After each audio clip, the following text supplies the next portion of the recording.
Nós estamos aqui com o Gazola, professor, primeiro cara, respeitado, uma pessoa que trabalha com todos os segmentos da nossa sociedade, do nosso povo sul-mato-grossense.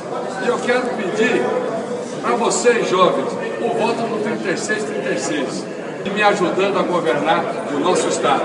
Uma pessoa que eu acredito, que eu tenho fé, que vai ser a grande novidade nessa eleição. E nós dois, Ricardo Ayashi, Delcídio, estamos apoiando o nosso querido professor Gazola, 3636, até a vitória, Gazola, no dia 5 de outubro.